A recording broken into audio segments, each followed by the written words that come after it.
Assalamualaikum warahmatullahi wabarakatuh. Puji dan syukur kita panjatkan kehadirat Tuhan Yang Maha Esa, karena atas rahmat dan karunia-Nya, kami dapat menyampaikan presentasi ini dengan baik.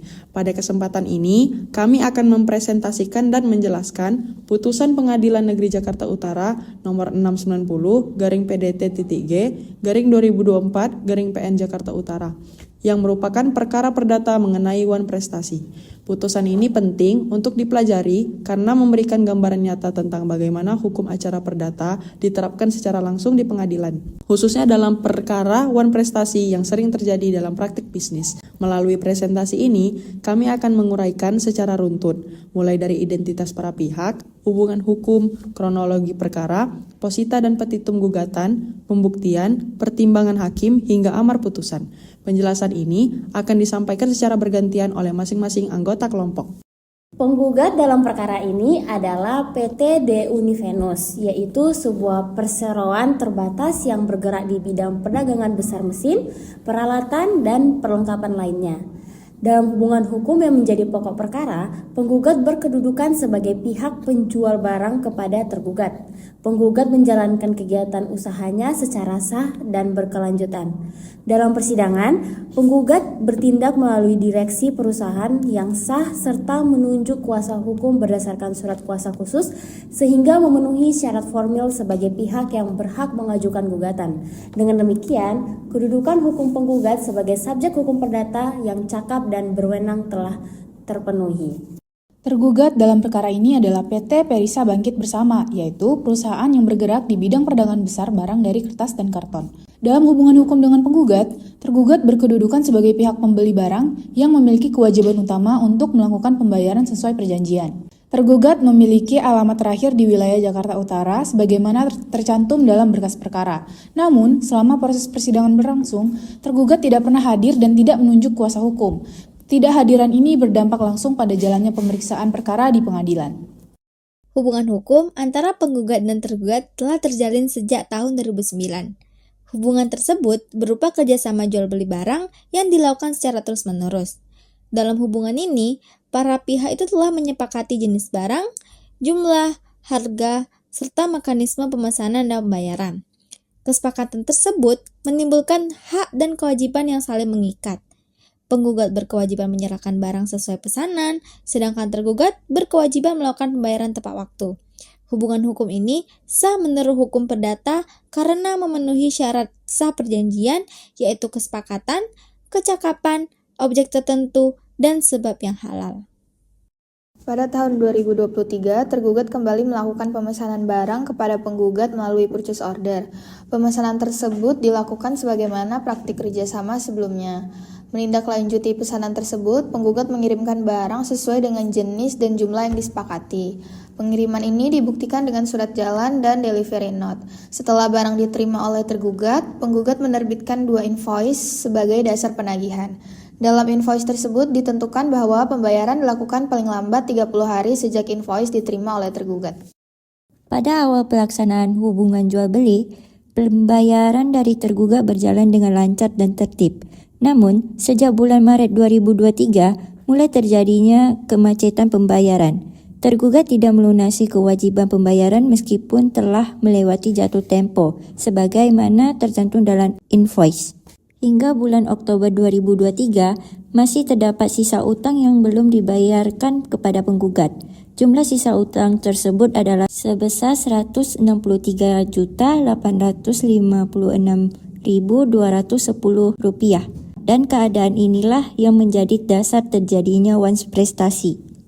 Sebelum mengajukan gugatan ke pengadilan, penggugat telah berupaya menyelesaikan permasalahan secara baik dan kekeluargaan. Penggugat mengirimkan somasi 1 pada bulan November 2023 sebagai peringatan tertulis agar tergugat segera melunasi kewajibannya. Karena tidak mendapat tanggapan, penggugat kembali mengirimkan somasi 2 pada bulan Desember 2023. Namun, hingga batas waktu yang diberikan, tergugat tetap tidak melakukan pembayaran sehingga penggugat menempuh jalur hukum.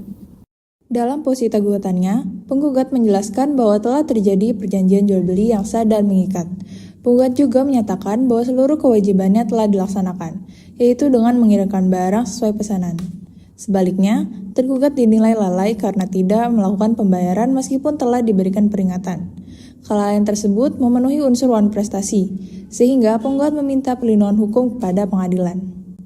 Dalam petitumnya, penggugat meminta agar gugatan dikabulkan seluruhnya. Penggugat memohon agar majelis hakim menyatakan tergugat wan prestasi. Penggugat juga meminta agar tergugat dihukum membayar sisa utang yang nilai utangnya yang dituntut adalah sebesar Rp163.856.210. Pembayaran diminta dilakukan secara tunai dan sekaligus. Dalam perkara ini terdaftar di Pengadilan Negeri Jakarta Utara dengan nomor 690-PDT-G-2024-PN Jakarta Utara. Selain utang pokok, penggugat juga menuntut ganti rugi sebesar 10% dari nilai utang sebagai kehilangan keuntungan. Penggugat juga menuntut bunga keterlambatan sebesar 6% per tahunnya. Bunga tersebut dihitung sejak Oktober 2023 hingga pelunasan. Selain itu, penggugat meminta agar putusan dapat dijalankan terlebih dahulu, meskipun ada upaya hukum. Penggugat berpendapat bahwa seluruh unsur wan prestasi telah terpenuhi. Adanya perjanjian dibuktikan dengan purchase order dan perjanjian distribusi. Pelaksanaan kewajiban penggugat dibuktikan dengan pengiriman barang dan dokumen pendukung. Sementara itu, kelalaian tergugat dibuktikan dengan tidak adanya pembayaran meskipun telah diberikan somasi.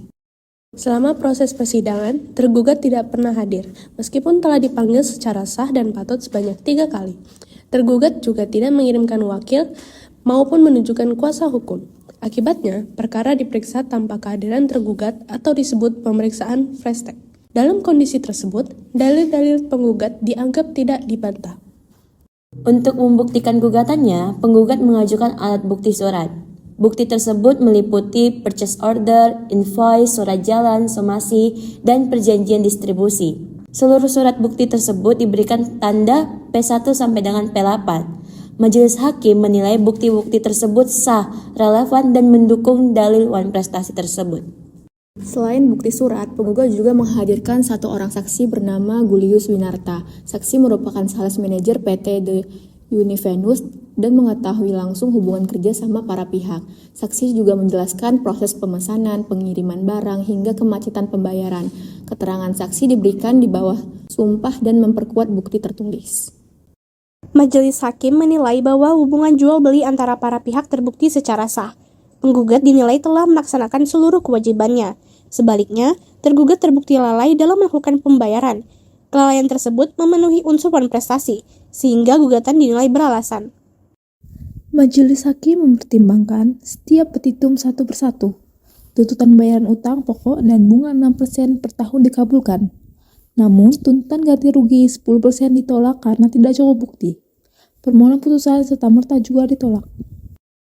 Dalam amar putusannya, majelis hakim ini menyatakan bahwa tergugat telah dipanggil secara sah tetapi tidak hadir. Kemudian, gugatan penggugat dikabulkan sebagian dengan fast track.